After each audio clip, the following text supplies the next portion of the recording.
राह से खालिद मेरे आका गुज़र। बिस्मिल्लाहिर्रहमानिर्रहीम।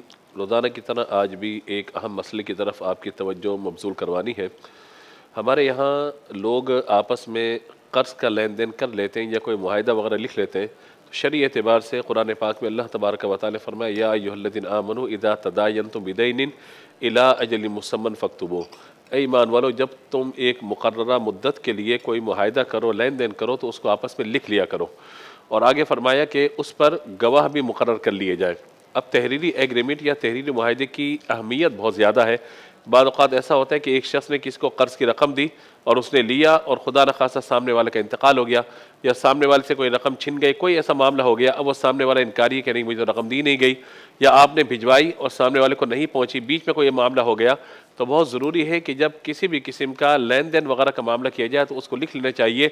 ये हुक्म अगरचे वजूबी नहीं है, वाजिब या फ़र्ज़ नहीं है, लेकिन इससे लिखने से बहुत सारे मसाइल हल हो सकते हैं।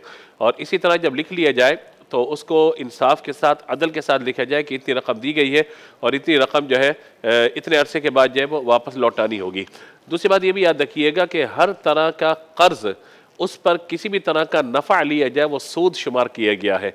नबी पाक अलैहिस्सलाम ने फरमाया, कुल्लु क़र्ज़िन जर्रा मनफ़अ फ़हुव रिबन।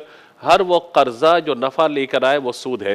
तो लिहाजा कर्ज़ की रकम अगर 1 लाख रुपए दिए तो वापस 1 लाख रुपए ही मिलेंगे आपको, 2 लाख दिए तो 2 लाख ही मिलेंगे। इस पर अगर कोई मुआहिदा आप करते हैं कि मैं आपको 1 लाख दे रहा हूँ, आप 3 महीने बाद मुझे 1.5 लाख वापसी करेंगे, तो जो रकम ऊपर आपको मिल रही है उस रकम के अलावा वो सूद की रकम है।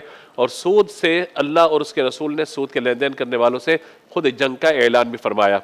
अच्छा, फिर नबी मुकर्रम अलैहिस्सलाम की तालीमात इस एतबार से ये कि किसी शख्स को ज़रूरत पड़ गई है कर्ज़ा लेने की, अगर उसने कर्ज़ा ले लिया है तो अगर वो ये इरादा करेगा कि मैं कर्ज़ा वक्त पर अदा करूँगा, नबी पाक अलैहिस्सलाम फरमाया कि अल्लाह तबारक व तआला उसकी मदद के लिए फरिश्ते को पैदा फरमा देगा जो उसकी कर्ज़ की अदायगी में उसकी मदद करेगा, यानी अल्लाह उसके लिए असबाब अता फरमा देगा।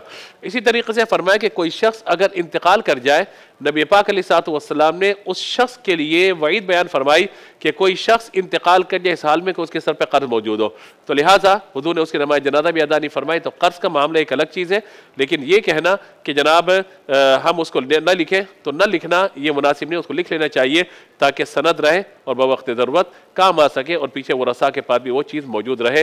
अल्लाह ताला हमें अमल की तौफीक अता फरमाए।